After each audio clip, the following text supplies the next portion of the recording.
মনে পড়ে হাজবেন্ডের কথা। আমার যে ক্যান্সার, আমি কিভাবে বাঁচবো, কিভাবে ট্রিটমেন্ট করবো, না কিচ্ছু না।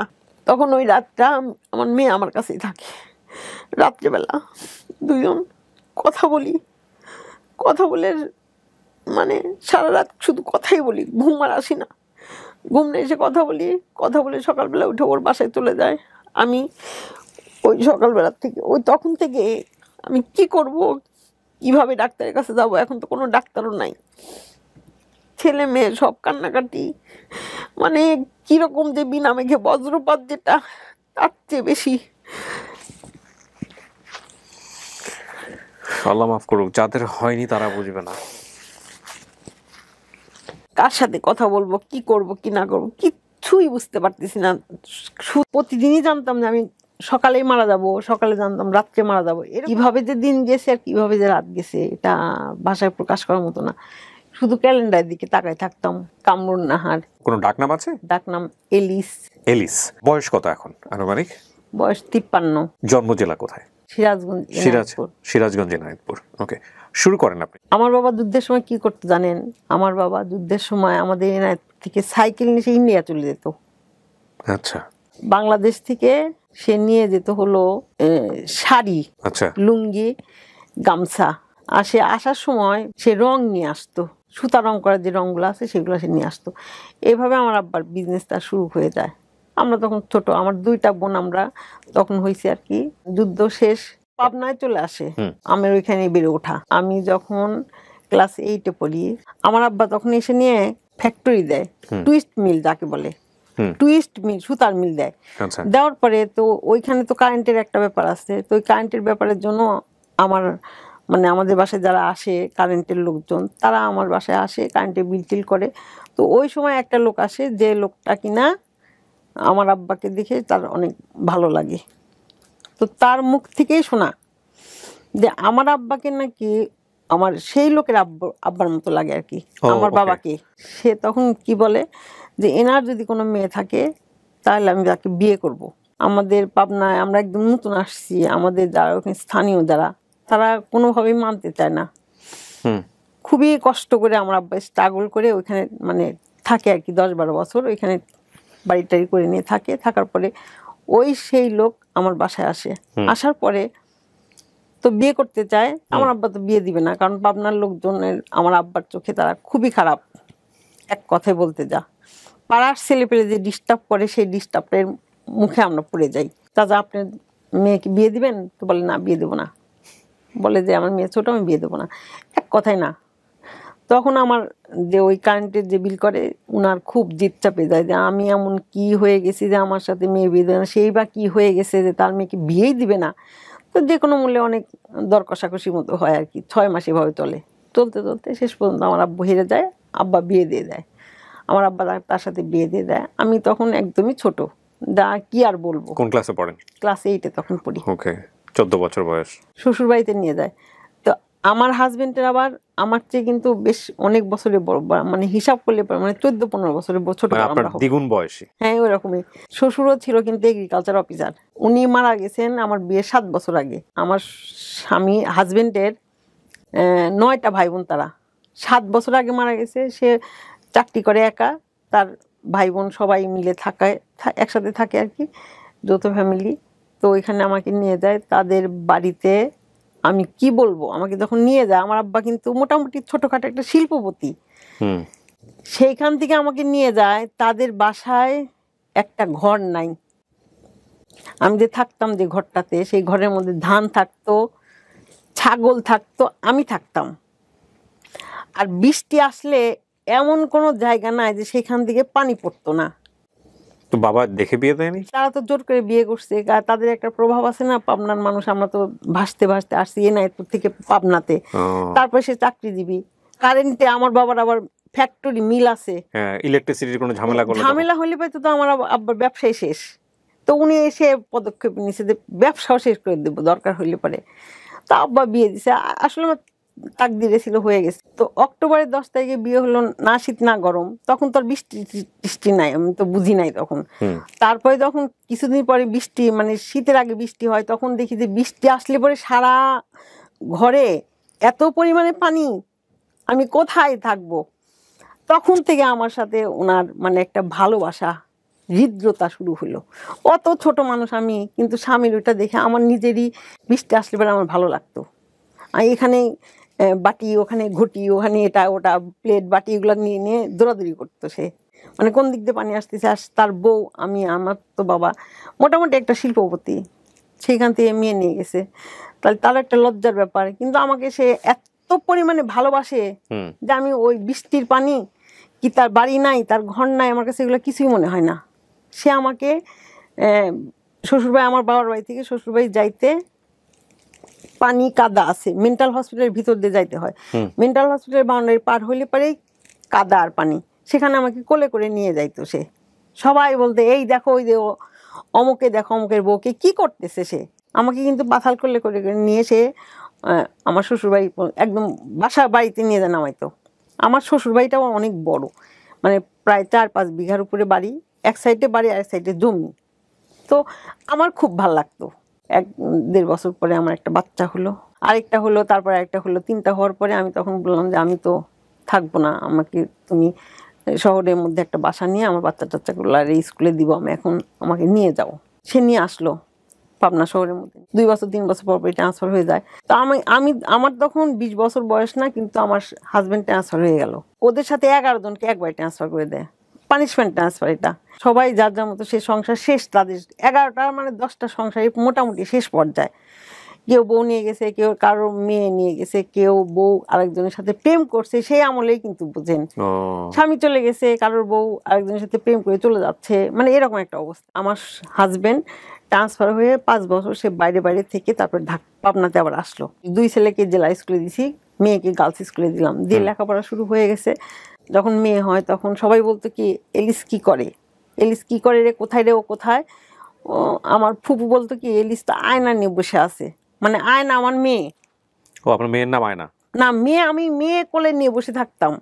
মানে মেয়েকে দেখতে আমার এত ভালো লাগতো যে আল্লাহ, আমার পেটের থেকে মেয়ে হয়েছে, আর সেই মেয়ে এত সুন্দর দেখতে, আবার তার মানে পুতুলের মতো, সে পুতুল আবার হাসে কান্না করে, এরকম একটা সময় ফিলিং হইতো। আচ্ছা, ওই ফিলিংটা।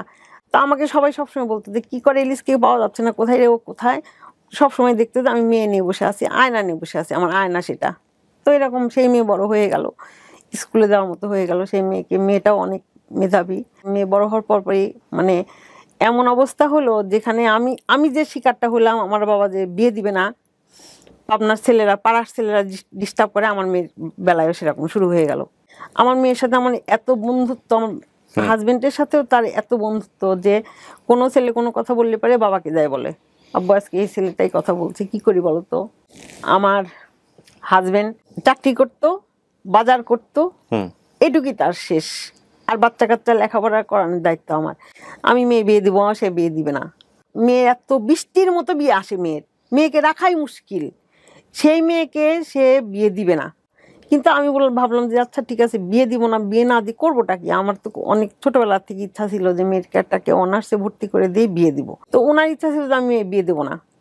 তখন সে বিয়ের দিন সকালবেলা উঠে নিয়ে সে বাসায় নাই, বিয়ে দিক আসবে 3টার সময়, বিয়ে করতে আসবে নাকি দেখতে আসবে, কিছু একটা করতে আসবে, কিন্তু সে নাই, তাকে খুঁজে পাওয়া যাচ্ছে না।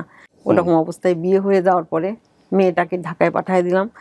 সাথে আমার বড় ছেলে, সেটা ইন্টারমিডিয়েট পাস করছে, ওইটাকেও আমি মেয়ের সাথেই ওটাকেও ঢাকায় পাঠিয়ে দিলাম। ও ঢাকায় ভর্তি হয়ে গেল, ও ইসলামিক ইউনিভার্সিটিতে বিবিএ ভর্তি হয়ে গেল। 2008 সালে আমার ছোট ছেলে বিএসসি টেক্সটাইল ইঞ্জিনিয়ারিং চান্স পাইলো। মেয়েকে আমি বিয়ে দিয়ে দিলাম, বড় ছেলে বিবিএ ভর্তি হয়ে গেল। 1 বছরে সব অনেক দায়িত্ব মানে কমে গেল। ঢাকাতে আমি পাবনা থেকে ঢাকাতে আসতাম মাসে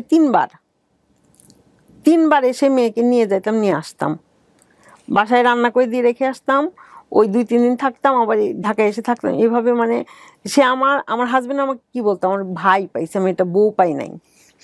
গল্পটা কিন্তু এখানে না, গল্প আরো সামনে। মেয়েরও বাচ্চা হয়ে গেল, মেয়ের পড়ালেখা প্লাস নেওয়া আনা, বাচ্চা দেখা, তারপরে তো কাজের মানুষ থাকেন না, কাজের মানুষ নাই। আমি এই সব কিছু মিলায় সব কিছু সুন্দরভাবে চলতেছে। ডিসেম্বরের 6 তারিখে রাত্রে আমার হাজবেন্ড হার্ট অ্যাটাক করলো। আমার বিয়ের পরের থেকে আমি কোনোদিনও শুনি নাই যে তার শরীরে কোনো জায়গায় একটু ব্যথা বা অন্য কিছু। হুম।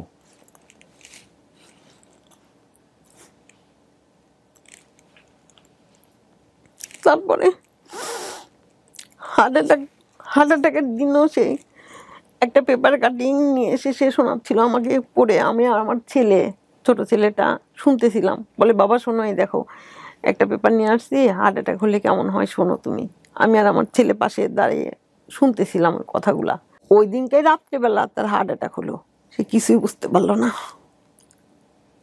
আমাকে ডাকলো, এলিস শোনো, আমার তো বুকের মধ্যে ব্যথা।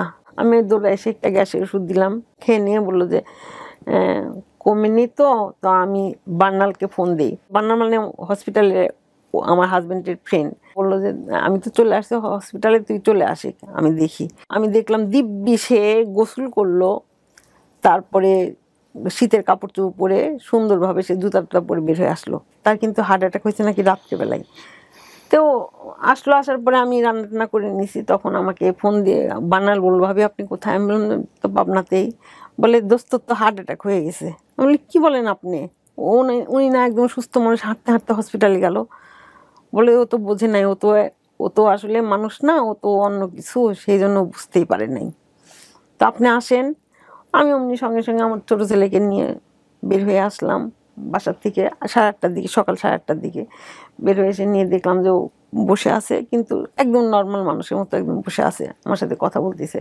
অফিস থেকে সবাই গেল, হরতাল, জামাতের হরতাল, কোনো গাড়ি টাড়ি কিচ্ছু পাওয়া যাচ্ছিল না। পরে আঞ্জুমানের যে অ্যাম্বুলেন্স আছে, ওই অ্যাম্বুলেন্সে করে আমি ঢাকাতে নিয়ে আসলাম, কার্ডিওতে নিয়ে আসলাম। নিয়ে আসার পরে যেদিন নিয়ে আসলাম সেদিনকাই ওনাকে ট্রিটমেন্ট করলো, করার পরে বাস রাত থেকে পরের দিন সকালবেলা একটা পেন বেডে দিল। পেন বেডে দেওয়ার পরে রাত নাই হতে হতে তার শেষ মারা গেল। শুধু একটা কথাই বলতেছিল যে আমি আমি আমি সুস্থ হয়ে গেলে এলিস আমি আর কখনো নিজের উপরে প্রেশার দিব না। অনেক প্রেশার দিছি নিজের জীবনকে, যেটা করার না সেটাও করছি, যেটা করার সেটাও করেছি।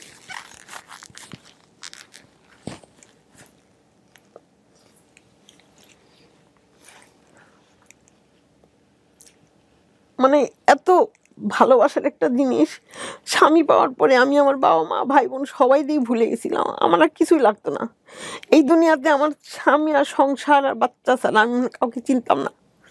আমি সত্যি কোনো বিয়ে বাড়িতে আমি কেউ দেখেনি। আমি বেশিরভাগই ছিলাম কারোর সাথে দেখা হইলে হসপিটালে দেখা হতো।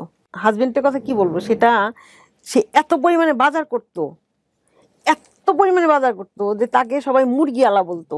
বলতো ভাই আপনি না পিডিবিতে চাকরি করেন, এত মুরগি নিয়ে কাকে খাওয়াবেন? আমার ছোট ছেলের গ্যাস হয়েছে দেখে পেঁপে কিনছে, 3 বস্তা পেঁপে কিনে নিয়ে আসছে। সে পেঁপেলা আবার অটোতে নিয়ে আসার সময় সে অটোওয়ালা বলছে কি ভাই আপনি তো পিডিবিতে চাকরি করেন, আপনি পেঁপের ব্যবসা কবে শুরু করছেন? তার মনের সাথে আমার মনের এতই মিল ছিল, একটা জিনিস সে কল্পনা করতো সেই কথাটা আমি তার কাছে যাই বলতাম। মানে এরকম একটা জিনিস ছিল।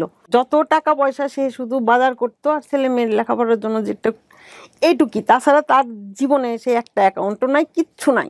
জামাই ইঞ্জিনিয়ার, টেক্সটাইল ইঞ্জিনিয়ার, মেয়ে যে বাসায় থাকে সেই বাসাতে এসে উঠলাম। মানুষের স্বামী মারা গেলে শহরে থাকে, সে কি করে গ্রামে চলে যায়। সেখান থেকে গ্রামে না যেয়ে গ্রামে থাকলে কি করে চরে চলে যায়, আরও খরচ কম হবে। সেইখান থেকে আল্লাহ পাক আমাকে কী করলো, কতখানি সাহস আমার ভিতরে, আমি এক লাফ দিয়ে কোথায় চলে আসলাম, ঢাকা, মানে রাজধানী শহর। সেখানে উত্তরা বাসা নিলাম। বাসা নেওয়ার পরে বাসা ভাড়া, তখনই আমার বাসা ভাড়া হলো 16,000 টাকা বাসা ভাড়া। কিন্তু একটা জায়গায় আমি ছাড় পেলাম, যে বাসায় এসে উঠলাম না সেই বাসায় আমার মেয়ে থাকে বিধায় আমার কাছ থেকে অ্যাডভান্স নিল না, রানিং মাসে ভাড়াটাও সে নিল না। আচ্ছা। বাড়িওয়ালা। ছোট ছেলেটা ফাইনাল পরীক্ষা দেয়নি, বড় ছেলেটার MBA কমপ্লিট হয়নি। বড় ছেলেটা একটা স্কুলে চাকরি করতো, একটা স্কুলে চাকরি করে। আর ছোট ছেলেটা তখন আসার পরে দেখেন আল্লাহর প্রতি ভরসা রাখলে যেটা হয়, আল্লাহ পাকের কি মিরাকল। আমার ছেলে এসে নিয়ে কী করবে, তার তো লেখাপড়া শেষ হয়নি, সে কোথাও চাকরি করতে পারবে না। একটা গাছের সাথে একটা নাম্বার ছিল, মানে ওই যে টিউশনির, সে নাম্বারে ফোন দিয়ে সে টিউশনি সেই পায়। নাম্বারে ফোন দিয়ে টিউশনি পায়। সে টিউশনিটা ইংলিশ মিডিয়ামের বাচ্চা পড়াতে যাবে, সে একটা করে বাচ্চা পড়ালে পারে, মানে নিম্নে 12-14 হাজার টাকা করে। আমার ছেলে মাশাল্লাহ সেই টিউশনি শুরু করে দিল, তারপরে মনে করেন 60,000 টাকাও সে মাসে রোজগার। ছোট ছেলে বড় ছেলে মিলায়া আলহামদুলিল্লাহ, আল্লাহ পাকের অশেষ রহমত যে আমি ঢাকাতে এসে নিয়ে ওইরকম একটা বাসা নিয়ে টিকতে পারলাম। ইতিমধ্যে আমার যে হাজবেন্ড মারা গেল, তার যে টাকা পয়সাগুলো উঠানো, সেগুলো টুকটাক উঠায় নিয়ে আলহামদুলিল্লাহ খুব ভালো মতো চলতেছি। এর মধ্যে আমি একটু একটু করে অসুস্থ, মানে আমি আমার স্বামীর যে মারা গেছে ওই জিনিসটা আমি যখন মনে করি তখন আমি অ্যাবনর্মাল হয়ে যাই। আমার কোনো কিছুই ভালো লাগে না, একদম পুরো পাগলের মতো লাগে আমার। আমি কোথায় যাব, কি করব, কিছুই বুঝতে পারি না, পাগল, একদম পাগল, ফুল পাগল। 2020-এ, মানে 20-এর ফেব্রুয়ারির 28 তারিখে মনে হয়, ওই দিনই লাস্ট আমি কথা বলি। আমার হ্যাঁ, মানে ফোনে কথা বলতে পারি। তারপরের দিন সকালবেলা ঘুম থেকে উঠে আমার আমি আর কথা বলতে পারি না, কথা বলতে পারি না। অলরেডি আমার ভোকাল কর্ডে কী জানি সমস্যা হলো, আমি আর কথা বলতে পারি না, আমি কিছুই বলতে পারি না, কথা দিয়ে কোনো সাউন্ডই বের হয় না, টোটালি বন্ধ, কিচ্ছু বলতে পারি না। আমি যে কথা বলবো কানে কানে বললেও শুনবে না, মানে কোনো আওয়াজই আসে না। আমার ছেলেরা ফোন দিয়ে বলে আম্মু কেমন আছো, ভালো আছো তো, হুঁটা আসতে বের হয়। এরকম চলতেই থাকলো 6 মাস টানা, একদম টোটালি বন্ধ। ডাক্তার কি বলেছিল, এটা কি মানসিক চাপে হয়েছিল এরকম না? আমার যেটা মনে হয় যে আমার যে কষ্টটা লাগতো না, ওই কষ্টে আমি একদম দিশাহারা হয়ে গেছিলাম। 5-6টা ডাক্তার দেখাইছি, কোনো ডাক্তারই নাক কান গলা থেকে শুরু করে এমন কোনো ডাক্তার নাই। অ্যাজমার ডাক্তার বলে যে অ্যাজমার জন্য এরকম হতে পারে, কোনো ডাক্তারের ওষুধ খেয়ে কোনো কিছু খেয়ে ভালো হলো না। 2021 সালের জুন মাসে তার 2-3 দিন পরেই দেখি কি আমার যেন কেমন একটা কি যেন একটা কি মনে হয়, মানে এইখানে আর কি যেন মনে হয়। তখন আমার ছেলেকে দেখাইলাম, মেয়েকে বললাম, মেয়ে বললো যে কিছু না। আমার মেয়ে বললো যে আমার কিছু না, এটা তো কিছু মনে হচ্ছে না, হাতের আমরা যেরকম শুনি যে চাকা, টিউমার, এটা সেটা অনেক বড় কিছু হয়ে যায়, কিন্তু এটা তো সেরকম না। 2টা মেয়েকে ফোন দিলাম, একটা হলো কনক, একটা হচ্ছে কান্তা। কনকের আম্মার আবার 2020 সালে তার আবার ব্রেস্ট ক্যান্সার হয়, সে অপারেশন করে। ওই মেয়ে দুটার সাথে আমার খুবই ভালো সম্পর্ক, একটা ঢাকার একটা পাবনা, কিন্তু দুজনেই ঢাকায় থাকে। একজন আমার বাসার পাশে থাকে, সে আবার বললো যে আন্টি আম্মার হয়েছিল তো আপনি যে ডাক্তার দেখাইছিলেন আপনি সেই ডাক্তার দেখান। তো আমি আবার ওই ডাক্তারের কাছে গেলাম, আর কান্তাকে ফোন দিয়ে বললাম যে কান্তা আমার এরকম অবস্থা। কান্তা বললো যে আন্টি এটা নিয়ে বসে থাকা যাবে না, কেননা আম্মুর কিন্তু এরকম হয়েছে। আম্মুকে যে ইন্ডিয়া নিয়ে গেছিলাম, ইন্ডিয়ার ডাক্তাররা বলছে ওখানে যদি একটা তিল অথবা আঁচলও হয়, এটা নিয়েও বসে থাকা যাবে না। আপনি আন্টি একটু দেরি করেন না, এক্ষুনি আপনি ডাক্তারের কাছে যান। কঠোর লকডাউন যেটা দিছিল 15 দিনের একটা, তখনকার ঘটনাটা বলবো আমি।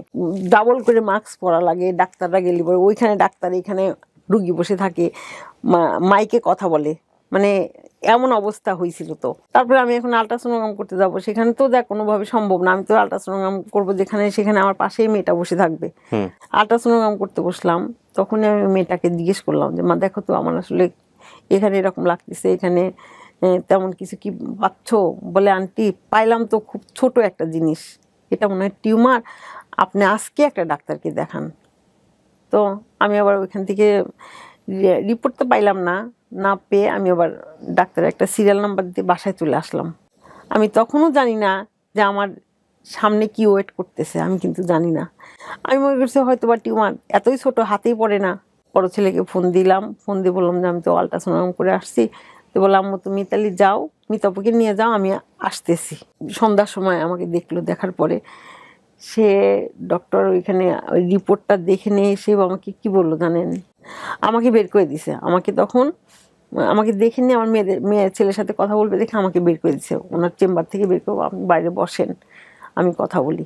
আমাকে বের করে দিচ্ছে, দেওয়ার পরে আমি বাইরে হয়ে গেলাম। তখন ওই ছেলে মেয়ের সাথে কথা বলতেছে যে এটা তো ক্যান্সার হয়ে গেছে ওনার, তো ক্যান্সার এটা এত ট্রিপল নেগেটিভ, মানে আমরা মনে করি যে ব্রেস্ট ক্যান্সারের একদম ভয়ানক ক্যান্সার। এটা হলে পরে খুব মানে ঘন্টায় লক্ষ লক্ষ সেল, ভালো সেলগুলারে ড্যামেজ করে দেয়। মানে এত দ্রুত ছড়ায় যায়, লিভারে ছড়ায় প্লাস ব্রেনে যায়। My goodness. এত ভয়াবহ ক্যান্সার এটা। হুম। তো এটা শুনে আমার ছেলে মেয়ে, তো আমি ওরা রিপোর্টটা ওরা শুনে কোন ডাক্তার দেখাবো, কার কাছে কি করব, বায়োপসি করতে হবে, এই একটা সময় ধরে দিল যে এই কয়দিনের মধ্যে আপনার দেখায় এই ডাক্তারের কাছে আবার আসেন আপনি। উনি বলছে যে এই রিপোর্টগুলো নিয়ে আপনি আবার ঘুরে আসেন, এই কথা বলে দিল। ওরা বের হয়ে আসেনি, দেখি ওদের টুক টুক একদম কান্নাকাটি। তো কি হয়েছে আমার, বলে আম্মু তোমার ক্যান্সার। এসে বলে দিল?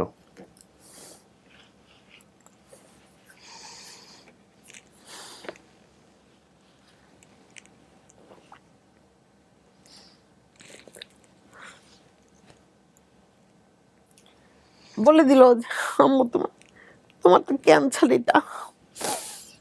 তখন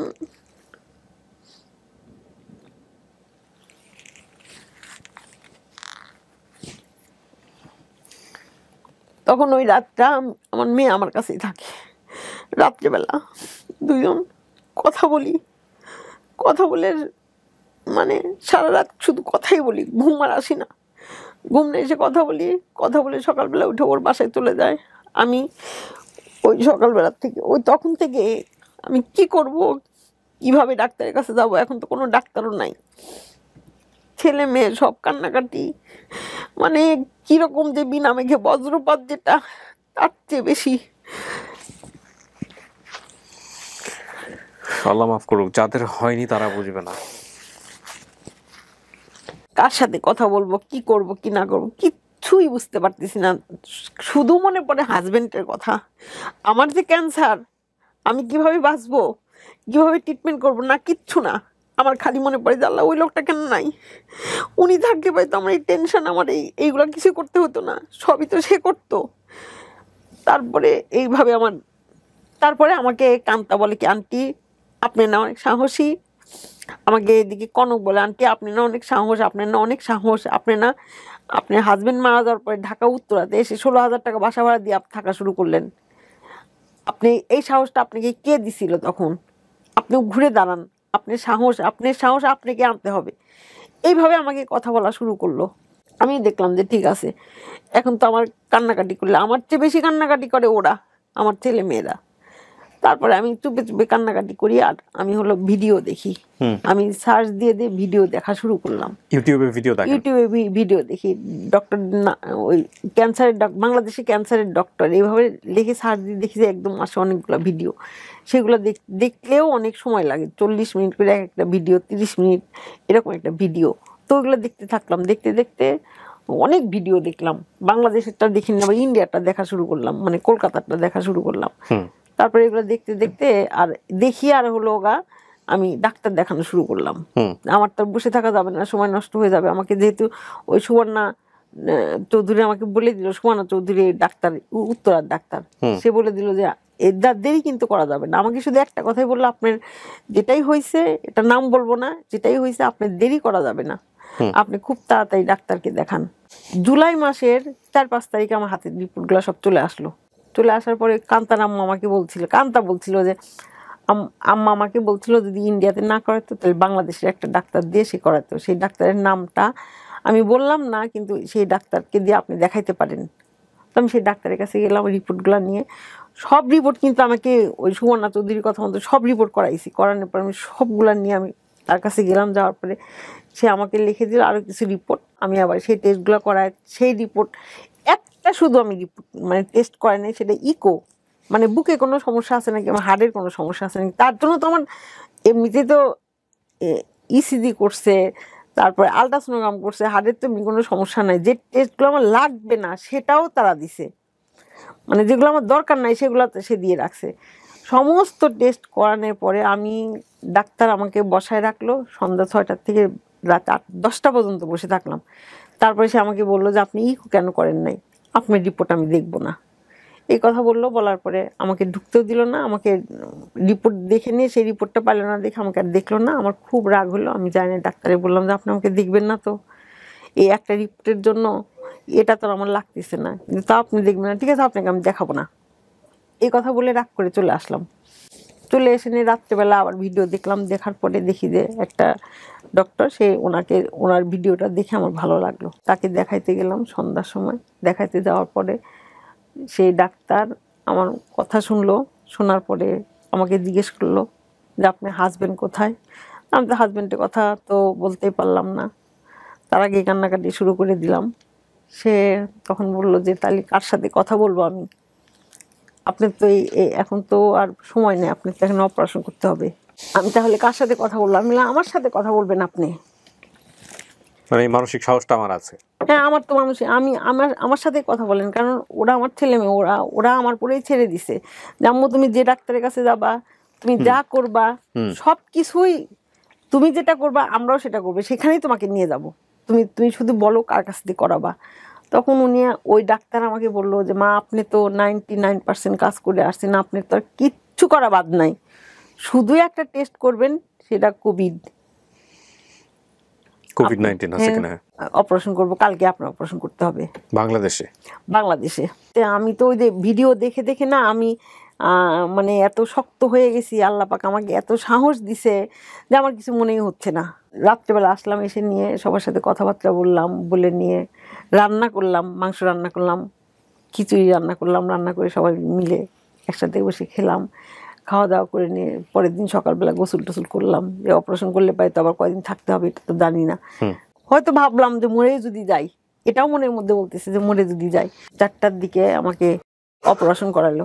3 ছেলে মেয়ে আমার সাথে আছে, আমার জ্ঞান ফিরছে কিনা এটার জন্য ওদেরকে আবার একটা পিপি কিনছে। ওরা পিপি কিনে, একটা পিপি কিনে 3 ভাই বোন পড়ছে, 3বার 3জন যায় দেখে আসছে। একসাথে 11টা রুগী রাখে। আচ্ছা, অনেক বড় একটা রুম থাকে, সেই রুমের ভিতরে অবজারভেশনের রুগীগুলা 11টা সিট আছে, 11টা রুগী রাখে। তো আমি ছিলাম 9 নাম্বার রুগী। 1টার দিকে অনেক চিল্লাচিল্লি, টানা হেঁচড়া শুরু হয়ে গেছে, আমাকেও টানাটানি করতেছে, আমাকে উঠায় নিয়ে ওই হুইল চেয়ারে বসাবে। আমি বলছি কেন আমাকে হুইল চেয়ারে বসাচ্ছেন কেন? আমাকে তো বলছে সকাল এখন কয়টা বাজে, বলে এখন রাত 1টা না 1:30 কয়টা বাজে এরকম। আমাকে নিয়ে টানাটানি শুরু হয়েছে, আমি তো যাবো না। আমি বলছি আমি তো কৃষ্ণারূপা ডক্টরের আমি পেশেন্ট, ওনাকে ফোন দিলে তারপর আমি সিট থেকে উঠবো, নাহলে আমি উঠবো না। বললাম আপনি যেতেই হবে, আপনি এক্ষুনি যেতে হবে, আমাকে নিয়ে যাবেন কোথায়? আমার তো বেড টেড কিছু নাই, আমি যেখানে উঠছি সে বলে না আপনাকে ওয়ার্ডে নিয়ে যাবো, যেখানে আপনি উঠছিলেন সেখানে আপনাকে নিয়ে যাবো। ওইখানে নাকি মানে অপারেশনের পরে নাকি তারা একটা রুগী পাইছে, সেখানে একজন করোনা পজিটিভ। যে কারণে সাসপেক্ট করতেছে যে সবারই হয়ে যাওয়ার সম্ভাবনা আছে। সবারই হয়ে যাওয়ার সম্ভাবনা।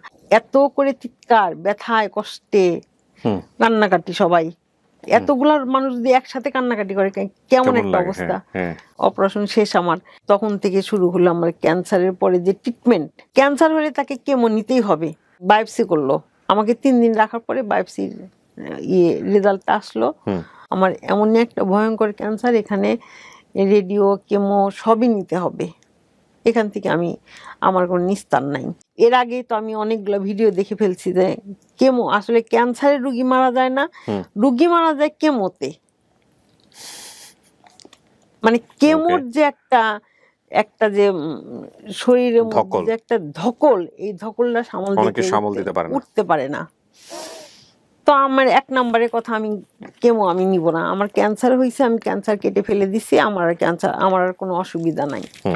তখন আমি আবার শুরু করলাম যে আমি কেমো নেব না, কেমো না নিয়ে আমি কিভাবে থাকবো, আমি কিভাবে বেঁচে থাকবো, এইটা আমার 1 নম্বরের কথা। এইভাবে আমি আবার শুরু করলাম ভিডিও দেখা, কেমোর ডাক্তার, অনকোলজিস্ট, আবার আমার সার্জারি যে করবে সেটাও তো অনকোলজিস্ট। মানে সাধারণ যে ডাক্তার, সেই ডাক্তার কিন্তু আমাকে অপারেশন করলে পারে সে বুঝতে পারবে না যে আমার ক্যান্সারটা কেটে একদম শেষ করে দিছে কিনা। বর্ডার লাইনের পাশ দিয়ে কাটলেই আমি সেভ। তো এটা আমার অনকোলজিস্টই লাগবে। আবার এখানে আবার কেমো নিব, সেই কেমোর জন্য আমার এখন ডাক্তার লাগবে, কোন ডাক্তারের কাছে আমি যাব? তো কৃষ্ণারূপা আমাকে লিখে দিল যে আমি যাদের অপারেশন করাই তাদেরকে আমি কেমো নেওয়ার জন্য যে ডাক্তারের কাছে যে পাঠাই আর কি, আপনি সেখানে যান। আমি 10 বছর হলো এগুলা করতেছি, সে ভালো মোটামুটি, আপনি ওনার কাছে যান। ওনার নাম বললাম না। তো ওনার কাছে আমি গেলাম, যাওয়ার পরে ওখানে যা দেখি এমন খারাপ অবস্থা যে আপনাকে ভাষায় বলতে পারবো না। খারাপ কেন? খারাপ ওখানকার যে পরিবেশ, এনভায়রনমেন্টটা তো লাগবে, তাই না? একে তো ক্যান্সার, 2 তো একদম লকডাউন, কঠিন লকডাউন, 3 তো মানে করোনা নাকি একজন থেকে আরেকজনে ছড়ায় যায়, এটা তো সত্য। ওইখানে যাওয়ার পর দেখলাম যে এত খোলামেলা, এত অবস্থা খারাপ, এত মানে গায়ে গায়ে রুগী, যেখানে 3 ফিট দূরত্ব সেখানে 3 ফিট না, 3 আঙ্গুলও দূরত্ব না। ওইখানে যে ডক্টরকে জিজ্ঞেস করলাম যে কেমোতে মোট খরচ আসবে কত, হিসাব করে একটা কাগজে লিখে দিল। সেই হিসাবে আমি বাসায় আসলাম। বাসায় আসার পরে তো ক্যান্সার মানে তো ক্যান্সার না, এখানে তো কয়েকটা জিনিস আছে একসাথে। 1 নম্বরে নিজের মনোবলটা রাখতে হবে, 2 নম্বরে আমার শরীর পারবে কিনা কেমোটা নিতে, 3 নম্বরে আমার টাকা আছে কিনা, আমার টাকার দরকার। আমার ওই জায়গা পছন্দ হলো না, আমি কৃষ্ণারূপাকে বললাম। তখন আমি জানি না যে কৃষ্ণারূপা বাংলাদেশের খাদ্যমন্ত্রীর মেয়ে। তো ওনার মেয়ে যখন আমি শুনলাম যে আমার অপারেশন হয়েছে, তখন আমার মনের মধ্যে এমনি একটা বল চলে আসলো, মানে একটা সাহস, এটা একটা সাহস। আর উনি যে এত অতি সাধারণভাবে আমার সাথে যে বিহেভটা করলো, এটার জন্য আমি যে একটা মানসিক সাপোর্ট এটা যে পাইলাম, অনেক বড় একটা ভরসা এটা। জি। তো তারপরে আমি ওনাকে ফোন দিয়ে বললাম যে মা, আমি তো, তুমি যেখানে পাঠাইলে, আমাকে বললো কি আপনি, আমার তো মা নাই, তো আপনি আমার মা। বাহ। আমি যে প্রথম দিন ডাক্তারের কাছে গেলাম না, কৃষ্ণারূপার কাছে গেলাম, যাওয়ার পর আমার হাজবেন্ডের কথা জিজ্ঞেস করলে হাওয়া করে কান্নাকাটি করলাম। উনি আবার ওনার ফেসবুক ইয়েতে পেজে আমার নাম দিয়ে ছবি দিয়ে অনেকগুলা কথা লিখে সে ফেসবুকে পোস্ট করছে, বুঝছেন। করার পরে সেটা আবার দেখছে সবাই, যে ওনার সাথে ছিল তারা দেখছে। দেখার পরে আমাকে ফোন দিয়ে বলছে, আন্টি আপনার কি হয়েছে, আপনি কি অসুস্থ? হ্যাঁ, আমি তো অসুখ। আমার অসুখের কথাটা আমি কাউকেই বলি নাই, একদম বাসা ছাড়া আমি কাউকে বলি নাই। আচ্ছা আচ্ছা। আমি কৃষ্ণাকে বললাম যে বাবা, আমি তো ওনার কাছে আমি কেমো নিব না, তা আপনি যার কাছে নিতে আপনি কমফোর্ট ফিল করেন তার কাছে আপনি নেন, কোনো সমস্যা নেই, কোনো সমস্যা হলে আমাকে বললেন আপনি। ওই ফেরদৌস ডাক্তার বললো যে শোনেন, আপনার যে ক্যান্সারটা এখানে আপনি 1000 বললেও আপনাকে ছাড়া যাবে না, আপনি যদি কেমো না নেন তাহলে আপনার কোনো ট্রিটমেন্টই হলো না। আমি লিখে দিতে পারবো যে আপনি যদি কেমো না নেন তাহলে এই অসুখটা আপনার ব্যাক করবেই, মানে এইভাবে সে আমাকে বলে দিল। ওই সার্জারির 31 দিন পরে আমাকে হলো কেমোর ডেট দিয়ে দিল। প্রথম দিনের অভিজ্ঞতা বলি, আগস্টের 13 তারিখে আমি কি করলাম, আমি বললাম যে আমি তো মরে যাবো কালকে কেমো নেওয়ার পরে। তখন আমার একটা দেখার ইচ্ছা আছে, একটা জিনিস শখ আছে। আমার ছেলেকে বললাম যে সবাই মিলে আমরা একটু পদ্মা সেতু দেখতে যাব। চিন্তা করার অবস্থা। ওইখানে যে ইলিশ মাছ খাবো। তো এই কথা বললাম, বলার পরে আমার ছেলে সবাই মিলে আমার পদ্মা সেতু দেখতে গেলাম। কিন্তু মনের মধ্যে কিন্তু ভয় আমার। কেমো আমাকে দিতে বসলো, এখানে ক্যানেলা লাগায় নিয়ে কেমো, সেটা আবার ওষুধ মিক্সচার করে, ওষুধের কালারটা বেগুনি, লাল, তারপরে ইয়েলো কালার, মানে এই ধরনের 3-4টা কালার, তার সাথে আবার একটা স্যালাইন, এগুলো দিতে মনে হয় 4 ঘন্টার মতো সময় লাগে। তো ওনাদের প্যাকেজ একটা, ওইখানে 4 ঘন্টার জন্যই ওনারা 10-12 হাজার টাকা মনে হয় একটা প্যাকেজ আছে, ওই ডেকেয়ারে যে একটা সিট নেবো সেই জন্য। তো ওখানে গেলাম, যাওয়ার পর ওষুধ টষুধ সব কিনে যে নিয়ে প্রথম দিন দিতে বসলাম। দিয়ে এখন কেমন নেওয়ার পরে আমার কোনো ফিলিংসই নাই, আমি কিছুই না, কিছুই টের পাইলাম না, মানে কিছুই বুঝতে পারলাম না। নিতে হয়েছে কয়টা টোটাল? 8টা। ওকে, প্রথম কেবল নিছেন? হ্যাঁ, প্রথমটা নিলাম। আমার কেমোর একদম প্রথম থেকে শুরু করে লাস্ট পর্যন্ত যে কটা কেমো দিবে সব ডেট দিয়ে ওনারা কবে কেমোর আগে যে টেস্টগুলো সমস্ত কিছু একদম লিখে একদম আমাকে দিয়ে দিল। আপনি কিন্তু ডেট মিস করতে পারবেন না। তখন আমার ছেলে বলে কি, স্যার যদি কিয়ামত হয়ে যায়, কিয়ামত হলে ডেট মিস করা যাবে না, আমি ডেট মিস করতে পারবো, আমি ডেট চেঞ্জ করতে পারবো, কিন্তু তোমরা কিন্তু পারবা না। ঠিকই আছে। হ্যাঁ, তারপর আমাকে বলে দিল যে 24 ঘন্টা পরে আপনাকে একটা বুস্টার নিতে হবে। বুস্টার মানে কি স্যার? বুস্টার মানে কেমন নেওয়ার পরে যে সাইড ইফেক্ট এটা না হওয়ার জন্য আমি একটা ওষুধ দিব, সেটা নিতে হবে, ইনজেকশন সেটা। এগুলো কিন্তু আমরা কিছুই জানি না। সে কেমো নিতে যে খরচ হলো আমার, বুস্টার ডাবল খরচ। একটা ইনজেকশনের দামই 20,000 টাকা বুস্টারের। তো সেটা নিয়ে আসলাম, নিয়ে আসার পরে 24 ঘন্টা পরে বুস্টার নিতে গেলাম। বুস্টার নিয়ে আসার পরে তার 24 ঘন্টা পরের থেকেই মনে করেন বুস্টারের যে একটা জ্বালা যন্ত্রণা, মানে যে কষ্টটা, সেইটাও শুরু হইতে 24 ঘন্টা সময় লাগে। 24 ঘন্টা পরের থেকে আমার শুরু হয়ে গেল শরীরের মধ্যে মানে অশান্তি, কি যে ভয়ঙ্কর অশান্তি, কি যে খারাপ লাগা, কি যে কষ্ট, এটা শুধু যে এই কেমোর ভুক্তভোগী সে ছাড়া দুনিয়ার পৃথিবীর কেউই জানে না। কি হয়, পেইন হয়? এটা আমি শুয়ে আছি, শুয়ে থাকতে পারবো না, আমি বসে আছি, বসে থাকতে পারবো না। অস্বস্তি, একটা অস্বস্তি। অস্বস্তি ভিতরে মনে হয় কি একটা ভূমিকম্প হয়ে যাচ্ছে। কতদিন চলে এরকম? এরকম ওই যে 21 দিন পর পর নিতে হবে। ওই বুস্টার নেওয়ার পরে 24 ঘন্টা পরের থেকে আমার বাত থাকে হলো গা 19 দিন, মানে 19 দিন আমি 19 দিনের মধ্যে আমি অসুস্থ থাকতাম 15-16 দিন টানা। ওরে বাবা। তারপরে জানেন তখন লকডাউনের টাইমে আমার তখন কি হলো, আমার সাথে কেমন নেওয়া শুরু করছে নাকি, আমার জানা মতে আর কি 7 জন আমরা কেমন নেওয়া শুরু করলাম, মানে আমার আত্মীয় স্বজন, আমার চেনা পরিচিত দিয়ে 7 জন মিলে শুরু করলাম কেমন নিতে। 6 জন মারা গেছে। তো মারা যাওয়ার খবরগুলোকে আমাকে দেয়নি, ওভাবে আমাকে কেউ বলতো না। কিন্তু আমি যে প্রতিদিনই জানতাম যে আমি সকালেই মারা যাব, সকালে জানতাম রাত্রে মারা যাব, এরকম একটা অবস্থা। দ্বিতীয় কেমন আগে আমাকে আবার কৃষ্ণারূপ আমাকে ডাকলো যে মা আপনি কেমন আছেন। ওর সাথে আমার মেসেঞ্জারে কথাবার্তা হয়, ফোন দিয়ে কথা হয়, আমার খোঁজ খবর সে নেয়। আমি ওনার সাথে ভালো, আমার সাথে মামা করে কথা বলে, এত ডাক্তার মানে মানসিক সাপোর্ট যেটা। আর ওই কেমো যেদিন আমি প্রথম নিতে যাই সেই দিনকা আমাকে এবারকের একটা মেয়ের সাথে দেখা হয়। সেই মেয়েটার নাম আশা। সে আশার মা মারা গেছে ক্যান্সারে, বোন মারা গেছে ক্যান্সারে 2015-তে, মা মারা গেছে 18-তে না 19-এ তার বোন মারা গেছে। তার আবার 20-এ ক্যান্সার ধরা পড়ছে। সে থাইল্যান্ডে, সিঙ্গাপুরে ট্রিটমেন্ট করে আসছে। ফলো আপ ট্রিটমেন্ট যেটা না, সেটার জন্য সে ওই ডাক্তারের কাছে গেছে, ওই ওর নাম কি ফেরদৌস ডাক্তারের কাছে গেছে। সেই মেয়েটা কি করলো, ওই যে ও যে ট্রিটমেন্ট করে আসছে না, আমাকে প্রতিনিয়ত আন্টি আপনি কিন্তু এরকম লাগবে, আন্টি আপনি কিন্তু এটা করা যাবে না, আন্টি আপনি কিন্তু এটা করতে হবে, অভিজ্ঞতাগুলো শেয়ার করতো সব সময়। সে আমাকে ডাক্তারি কিন্তু আমাকে আমার কেমন লাগবে, কি হবে না হবে, এগুলো আমার প্রতিদিন বলতে থাকতো, প্রতিদিনই বলতো আন্টি আপনি ভয় পাবেন না, আপনি কিন্তু মারা যাবেন না, আপনি সাহস হারাবেন না, এভাবে ও বলতেই থাকতো।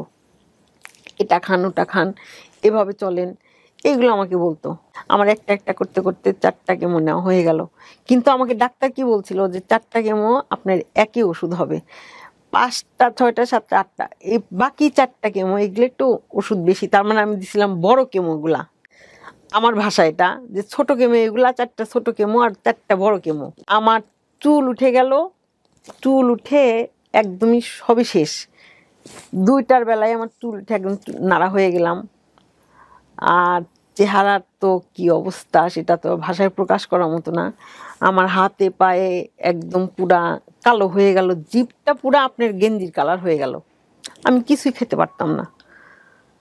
তারপরে এভাবে চলতে চলতে আমার 4টা কেমো শেষ হয়ে গেল। 5টার বেলায় কি হলো জানেন, আপনি আশ্চর্য হয়ে যাবেন যে 5টার বেলায় যাওয়ার পরে আমাকে যে ওষুধটা দেওয়ার কথা ছিল না, সেই ওষুধটা দিতে বসে সে কী করছে, আমার ও কেমোর আগের দিন মানে 3 দিন আগে আমাকে একটা টেস্ট করা হতো, আমার ব্লাডের উপাদানগুলো সব ঠিক আছে কি না। আমার ওই রিপোর্টটার উপরে আমাকে কেমো দিতে হবে। তো সেইখানে আমার ব্লাডের উপাদান যেরকম থাকার দরকার রেঞ্জের মধ্যে সেটাই আছে, কিন্তু ওইটা আছে বিধায় ডাক্তার আমাকে কি করলো, আমাকে কেমো দিল। সেখানে মানে 160 mg ওষুধ, 60 mg ওষুধ, কেমোর পাওয়ারটা আর কি। ওষুধের যে থাকে না কত কম বেশি বলেন আপনি, তাহলে বেশি, এভাবেই 160 mg দিল। দেওয়ার পরে আমি ওই দিনকার কেমন নিয়ে যাই একদম অজ্ঞান হয়ে একদম মারাই গেছি, বুঝছেন। আমার আর কোনো জ্ঞান নাই, কিচ্ছু নাই। আমার নাক দিয়ে, কান দিয়ে, চোখ দিয়ে রক্ত, মুখ দিয়ে সাদা সাদা ফেনা, এরকম হয়ে থাকলাম 7 দিন, একদম পুরো 7 দিন। ডাক্তারের সাথে যোগাযোগ করলাম, আমার মেয়ে যায়নি। স্যারকে বললাম স্যার আমি তো আর কেমো নেবো না, আমার কেমো নেওয়া শেষ, আমি আর কেমো নেবো না। বলে আপনি না নিলে আমরা জোর করে দেবো না, আপনি ঠিক আছে কেমো নিয়েন না। ডাক্তার আমার কাছে পাঠাইছে না, আপনি ওনার সাথে একটু কথা বলে আসেন। আরমান রেজার কাছে গেলাম, যাওয়ার পরে সে অনেকক্ষণ চিন্তা ভাবনা করে বলল যে হবে না তো, এটা তো আসলে বাদ দেওয়া যাবে না, এটার কোর্স আপনি কমপ্লিট করাই লাগবে। আপনার তো তেমন কোনো সমস্যা হয় না, আপনার তো রক্তের রেঞ্জ ঠিক আছে, স্যারকে যে আপনি বলবেন যে স্যার আপনি ওষুধ বাড়ায় দিছে তা না, আপনি যতটুকু লাগবে ততটুকুই দিছে, কিন্তু একটু কম দিলেও হয়তো হতো, আপনি তো মারা যান নাই। এইটা বলে সে আমাকে সাহস দিল যে ঠিক আছে আপনি নেন। পরে আমি আবার শুরু করলাম। আল্লাহ, কিভাবে যে দিন গেছে আর কিভাবে যে রাত গেছে এটা ভাষায় প্রকাশ করার মতো না। শুধু ক্যালেন্ডারের দিকে তাকায় থাকতাম। আমাকে যে ডেটগুলো দিয়ে দিয়েছিল সেই ডেটগুলো আমি আমার লাল কালি দিয়ে দাগ দিয়ে রাখছিলাম। এইভাবে আমার শেষ হলো কেমোগুলা। 8টা হয়ে গেল শেষ। 8টা শেষ হয়ে গেল। 8টা শেষ হয়ে গেল, আমার হাতে পায়ের নখ চারা কিচ্ছু নাই, মানে সারা শরীরের একদম মনে করেন যে আমি হাঁটতেই পারতাম না, আমার পায়ে ব্যালেন্স নাই, আমি হাত দিয়ে উঠায় খাবো সেটা খাইতে পারি না, মানে পুরা চোখে দেখতে পারতাম না। ডাক্তারের কাছে গেলাম, সে ডাক্তার আমাদের চোখের ডাক্তার বলে দিল যে কেমো চলাকালীন এরকম হবেই, আল্লাহ বাঁচায় রাখলে পরে কেমোর পরে আপনি আইসেন আবার আমার কাছে, তখন হয়তো ধীরে ধীরে ইমপ্রুভ করবে। তারপরে এটা শেষ হয়ে গেল। শেষ হয়ে যাওয়ার পরে এখন আমি কেমো নেওয়ার পরে, কেমো তো শেষ, সেই ধাক্কা শেষ নেই হইতে হইতে আবার এই 30 দিনের মধ্যেই শুনলাম যে আবার রেডিয়েশন নিতে হবে। এত ছোট টিউমার, যেখানে পয়েন্ট কত, টিউমারের সাইজটা হলো গা 1.7, সেখানে বা কতটুকি, সেইটুকির এত পাওয়ার, মার্বেল সাইজ বলা যেত, মার্বেল মার্বেলের চেয়ে সাইজ, কম। মার্বেলের চেয়ে ছোট হবে। তারপরে ওইখান থেকে আমার আবার রেডিয়েশন নিতে হবে। তাহলে এইখানে কেমো নিতে যাই মনে করেন যে মোটামুটি আমার 10-12 লাখ টাকা শেষ ওইখানেই, তারও বেশি হবে হয়তো। ইউনাইটেডে গেলাম। ইউনাইটেডে যাওয়ার পরে আল্লাহর কি কাজ, ভাগ্য ফেভার করলো। সেখানে যাওয়ার পরে শুনলাম যে কালকে একটা মিটিং হয়েছে, মিটিংয়ে রেডিয়েশনের যে রুগীরা আছে না তাদের জন্য ডিসকাউন্ট দেওয়া হয়েছে, যেখানে আমার 4 লাখ টাকা লাগবে সেখানে কমায় তারা 2 লাখ টাকা করছে। বাহ। শুরু করার পরে যখন গেলাম রেডিয়েশন নিতে, তখন যে নিয়ে আমার আমার তখন মনে করেন যে আমার যে কেমো, ক্যান্সার, এগুলো আমার কিছু মনে হতো না। কারণ সেখানে যাই দেখি যে 7 বছরের বাচ্চা, 12 বছরের বাচ্চা, ক্লাস 7-এ পড়া বাচ্চা, মানে আমার চেয়ে বড়, আমার চেয়ে ছোট, এত মানুষ একসাথে বসে আছি, সবাই ওয়েটিংয়ে ডাকে, তারা একসাথে একজন করে ডাকে, 2টা হলো রেডিয়েশনের মেশিন সেখান থেকে নেয়, নিয়ে চলে আসে, সময় বেশি লাগে না, কিন্তু সবাই একসাথে বসায় রাখে। তো ওইখানে যাওয়ার পরে যখন দেখলাম যে এত ছোট বাচ্চা, তারা নাকি দুনিয়াতে আসছে, দুনিয়ার সম্বন্ধে তাদের আইডিয়া নাই, কিছুই জানে না।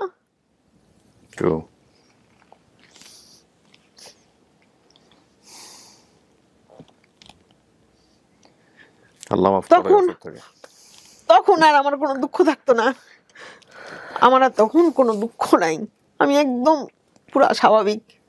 আমিও বাচ্চাদেরকে দেখতাম আর বলতাম যে আল্লাহ, আমি তো অনেক দূর আসছি, আমার সংসার, আমার ছেলে মেয়ে, আমার নাতিপুতি সবই হয়ে গেছে, আমার তো দেখার দুনিয়া শুধু আল্লাহর ঘরটাই দেখি নাই, এটা দেখার ইচ্ছা আছে, এটা দেখি নাই, কিন্তু আমার তো আর কোনো কিছু চাওয়া পাওয়ার নাই। অত ছোট বাচ্চা ব্রেন ক্যান্সার হয়ে গেছে, তাদের রেডিয়েশন নিতে আসছে, আল্লাহ যে ওইখান থেকে আমাকে ফেরত নিয়ে আসছে, আমি যে বেঁচে আছি, আল্লাহ যে আমাকে হায়াত দারাজ করছে, এটাই সবচেয়ে বড়। আপনি কি মানে মোটামুটি এটা কি পুরো কিওর হলো আপনার? হ্যাঁ, কিওর হলো, কিওর হয়ে গেল। আমি কৃষ্ণারূপার সাথে তো মাঝে মাঝে দেখা টেকা করি, যাই সেখানে, উনিও অনেক খুশি হয়। আমি ওনার বাসায় পর্যন্ত গেছি, একটা মন্ত্রী বাসায় যাওয়া কিন্তু যেন তেন মানুষকে নিয়ে যায় না, এভাবে তার নিয়ে যায় না, সে আমাকে বাসায় যাইতে বললো, সে তার বাসায় গেলাম, তার মন্ত্রীর সাথে ছবি উঠলাম, কথাবার্তা সব কিছু আমার সাথে অন্যরকম একটা সম্পর্ক। তারপরে ওইখান থেকে আসলাম, আসার পরে 2-3 মাস আল্লাহর রহমে ভালোই ছিলাম, একদম সুস্থ, কোনো সমস্যা নাই। আমাকে তার ওষুধ দেয়নি, কোনো খাবারের মুখে খাবার কোনো ওষুধ নাই, আমার কেমো চলাকালীন কোনো ওষুধ ছিল না, এখনও কোনো ওষুধ নাই। যে এরপরে যদি পরীক্ষা দিতে হয় তাহলে আর পরীক্ষায় পাশ করতে পারবো না। আর আমি একটা কথাই বলবো, আমি বাংলাদেশে নাগরিক হিসাবে, সরকার তো আসলে অনেক ভালো ভালো কাজ করছে, কিন্তু আমার মনে হয় কি যে ক্যান্সার যাদের হয়, ক্যান্সার মানে তো আজ হোক কাল হোক, মৃত্যু তো সবার হবে, মৃত্যু এই মানে আসমান জমিনের প্রাণী মানে মৃত্যু, প্রাণ আছে মানে মৃত্যু। প্রাণ আছে মানে মৃত্যু, কিন্তু আসমান জমিনের মাঝখানে আমরা আছি, এখান থেকে আমরা পালাবো কোথায়? মৃত্যুর ভয়ে পালানোর তো কোনো রাস্তা নাই, তাই না? এখান থেকে পালানোর তো রাস্তা নেই, মরতে তো হবেই। কিন্তু এই যে ক্যান্সার নিয়ে যারা বিনা চিকিৎসায় বা না বুঝতে পেরে, না চিকিৎসা শেষ না করে যাদের মৃত্যুটা হয়, আমার তাদের জন্য কষ্ট হবে। আর আমার মনে হয় কি যে সরকার যদি আমাদের জন্য যে চিকিৎসার জন্য যদি একটা ইন্স্যুরেন্স করে দিত, কিছু টাকা যদি হেল্প করতো, মানে অনেক ব্যয়, অনেক, যেটা একটা মানুষের ফ্যামিলিতে ক্যান্সার হলে পারে সেই ফ্যামিলিতে আর উঠে দাঁড়ানোর মতো, আমার মনে হয় আবার 10 বছর পরে সেই পর্যায়ে আবার আসবে, পুরো পরিবারটা ধ্বংস হয়ে যায়। হ্যাঁ, একদম শেষ হয়ে যায়। মানে এই চিকিৎসার টাকাটা তো আসলে কোত্থেকে দিবে? না ব্যাক করা যায় না তো। আর ডাক্তাররা তো আসলে ওইভাবে ছাড়েও না যে আমি যে ছেড়ে চলে আসব, না, সে তো ছাড়েও না। তো আপনার এই যে জার্নিটা ছিল প্রায় 1 বছর ধরে, 1-1.5 বছর ধরে আপনি যুদ্ধ করে চলেছেন, কি মনোবলে পারলেন শেষ পর্যন্ত? ছেলেরা যথেষ্ট, আল্লাহ রহমে মাশাল্লাহ, আসলেই ভালো। মেয়ের কথা কি বলবো, মেয়ে তো আমার যেদিন থেকে শুনছিলাম ক্যান্সার না, সেই দিন থেকে শুরু করে তার শরীর খারাপ বাদ দিয়ে সে 6 মাস টানা রোজা করছে। আল্লাহু আকবার।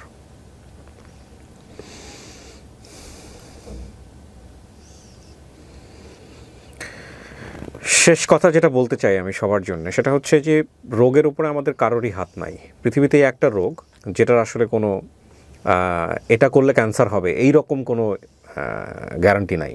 মানে আমি তো ডাক্তার না, আমি যতটুকু জেনেছি ততটুকুই বলছি। মানে আপনি এটা করলে এই ক্যান্সার হবে এরকম, হ্যাঁ, বিভিন্ন বিষয় আছে যে এটা করলে ওটা ক্যান্সার হতে পারে, এটা করলে ওটা হতে পারে, কিন্তু সারা জীবন সুস্থভাবে জীবনযাপন করেও, হেলদি লাইফ লিড করেও অনেকের ক্যান্সার হয় এবং হয়তো অকালে পৃথিবী থেকে চলে যায়। যদিও অকাল শব্দটা ঠিক না, মৃত্যু তাকে হয়তো ওইভাবেই লিখে রেখেছিলেন আল্লাহ। কিন্তু এখানে দুটো বিষয় আছে।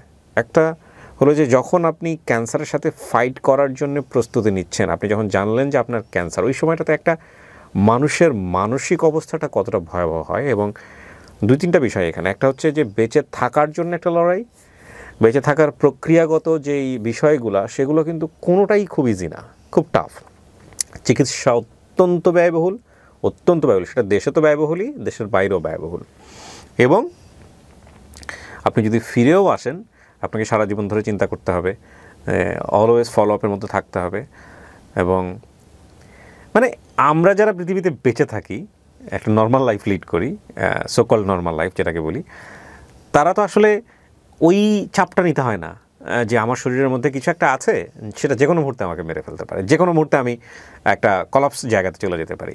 আপনাকে প্রত্যেকটা মোমেন্টে যদি আপনার বেঁচে থাকার মধ্যে যদি 90% ব্রেন যদি এই থটটা ব্লক করে থাকে, তাহলে ওই লিভিংটা কতটা টাফ হতে পারে, চিন্তার বিষয়, খুবই চিন্তার বিষয়। তারপরেও মানুষ বেঁচে থাকে, তারপরেও মানুষ স্বপ্ন দেখে, তারপরেও মানুষ বেঁচে থাকার জন্য যুদ্ধ করে, এবং মানুষ অনেক প্রতিবন্ধকতাকে উতরে সামনের দিকে এগিয়ে যাওয়ার স্বপ্ন দেখে। আপনি যদি আমাদের এই এলিসের গল্পটা যদি আপনি একটু ভালো করে ফলো করেন, ওনার 53 বছর বয়স, 8ম শ্রেণীতে পড়ুয়া অবস্থায় বিয়ে হয়ে যাওয়া, নিজের জীবনের ভালোবাসার মানুষ বলেন, কাছের মানুষ বলে তার হাজব্যান্ড, এবং ভাঙাচোরা ঘরের মধ্যে সংসার শুরু, সেখানে 3টা ছেলে মেয়েকে সুন্দর করে মানুষ করা, একটা পর্যায়ে সেই মানুষটার জীবনের থেকে হট করে চলে যাওয়া, তারপরে এই মানুষটার একটা পর্যায়ে এসে ব্রেস্ট ক্যান্সারে আক্রান্ত হওয়া, সেখান থেকে ফাইট করে এই সময়টাতে সারভাইভ করা, এটা কিন্তু অনেক বড় একটা জীবন জয়ের গল্প, যুদ্ধ জয় আমি মনে করি।